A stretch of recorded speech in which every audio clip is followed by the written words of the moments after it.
మీరే కదా దేశాన్ని పాలిస్తున్నారు. మీరు మీడియా వాళ్ళకి చెప్పడం ఏంటి? మీరు నిజానికి నిజాలు తేల్చి మీడియా నిగ్గు తేల్చాలి. మీరు చర్చిస్తున్నారు. కాబట్టి ఇక్కడ ఎమోషనల్గా ప్రజలను ఆకర్షించటము అనే దానికంటే కూడా నిజం ఎవరి కోణంలో వాళ్ళు చెప్పొచ్చు.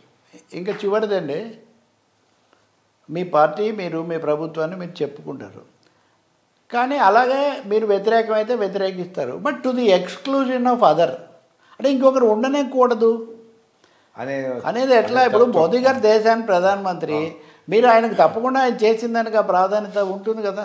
ఒక ముఖ్యమంత్రి ఉంటాడు, ఆ ముఖ్యమంత్రి కేసీఆర్, రేవంత్ రెడ్డి, జగన్, చంద్రబాబు, లేకపోతే అంతకుముందు ఇంకొకరా?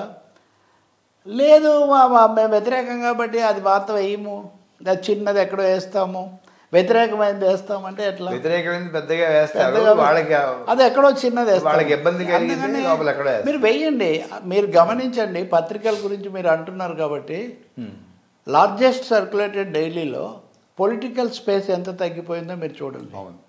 వాళ్ళకు వీళ్ళకి అనుకూలం వ్యతిరేకం కాదు, అసలు ఒక 2 పేజీల పాటు మెంతులు తింటే ఏమవుతుందో అవే ఉంటున్నాయి. అక్కడ కాదు సార్, మీరు అక్కడ దాకా వెళ్ళారు. ఎడిటోరియల్ రాసే ధైర్యం ఎవరికి లేదు ఈరోజు. ఎడిటోరియల్ లేదు, ఎడిటోరియల్ పేజీలు కుదించుకుపోయాయి. నేను 17 ఏళ్ళు రాశాను వేరే పత్రికలో.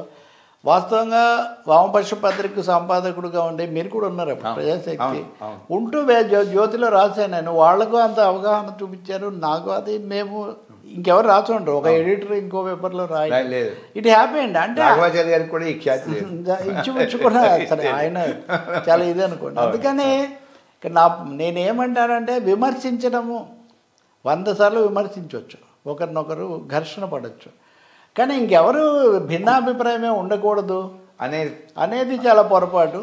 రెండోది, భిన్నాభిప్రాయాన్ని మీద ఒక ద్వేషం పెంచుకొని పొగడని వాళ్ళందరూ తిట్టినట్టే టార్గెట్ చేసి అనుకుంటే అది చాలా పొరపాటు కదా. ఎవరినైనా అప్పుడు ప్రతిపక్షము ప్రభుత్వ పక్షం మారుతుంటాయి సార్, సమాజం అట్లాగే ఉంటుంది. ఈ 2 పార్టీల్లో లేని వాళ్ళు చాలామంది ఉంటారు, అంతే కదా. వాళ్ళకి స్పేస్ ఉండదా?